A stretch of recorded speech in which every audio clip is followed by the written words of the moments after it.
Les élèves de 5e 3 s'occupent d'une aire marine éducative. Dans ce cadre, ils ont ramassé des déchets sur la plage de Cheruet et sont venus nous présenter ce qu'ils ont trouvé. Pouvez-vous nous présenter les déchets que vous avez trouvés dans la baie? Alors, on a trouvé des cônes et des jupettes, des filets de vitres et des élastiques.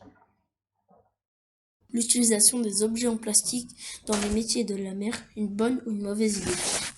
On a retrouvé sur l'estran des déchets plastiques provenant de l'ostréiculture. À quoi servent ces objets? Les fameuses poches à vitres dans lesquelles on met les huîtres. Une petite coupelle, on fait des guirlandes de petites coupelles comme ça qu'on met dans les courants dans l'Atlantique où là, il y a la reproduction d'huîtres. On a aussi retrouvé des déchets plastiques provenant de la mytiliculture. À quoi servent ces objets? Pour que ces moules restent bien sur le pieu, petit à petit, on est venu, c'est bien plus facile, c'est bien plus économique à utiliser ce filet, ce petit filet plastique qui vient dessus. Donc, au pied du pieu, on met ce genre d'engin. Qu'est-ce que le crabe, il glisse dessus, il n'arrive pas à monter. Les personnes essayent de mettre un autre filet encore supplémentaire pour éviter les gros crabes. Est-ce qu'il y a des raisons qui expliquent que l'on retrouve des déchets plastiques issus de la mytiliculture et de l'ostréiculture sur l'estran? Si on cultive bien, si on fait bien son boulot, on ne doit retrouver aucun plastique en mer. Aucun.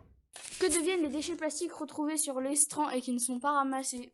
Le plastique qu'on ramasse pas, il est abîmé par le vent, par les courants, par le sel qu'on trouve dans l'eau de mer, et du coup, le plastique va finir par se scinder en plein de petits morceaux, se fragmenter, jusqu'à faire des morceaux tellement petits qu'on les voit plus, et ça devient ce qu'on appelle du microplastique, du petit plastique.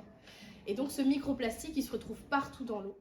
C'est la grosse discussion avec les professionnels actuellement, c'est de savoir comment on peut éviter ça, de polluer un milieu qui est celui qui nous fait vivre. La règle des 5 R est une recommandation afin de limiter les déchets. Elle peut s'appliquer au plastique, refuser les produits à usage unique, réduire la consommation, réutiliser tout ce qui peut l'être, recycler ce qui ne peut pas l'être, rendre à la terre, composter les déchets organiques. Ces cordes doivent être essentiellement en coco et il n'y a aucune fibre synthétique dedans. Où on essaye de produire ces boudins, ces filets, avec des biofilms qui ne sont plus plastiques et qui sont biodégradables. Peut-on réutiliser des objets en plastique pour éviter de les jeter? J'ai un accord avec la communauté de communes où ils récupèrent les poches à vitres qui servent de protection pour protéger les arbres qu'ils mettent à la pousse. Les objets en plastique utilisés par les ostréiculteurs et les mytiliculteurs sont utiles et ne peuvent pas tous être remplacés par d'autres matériaux.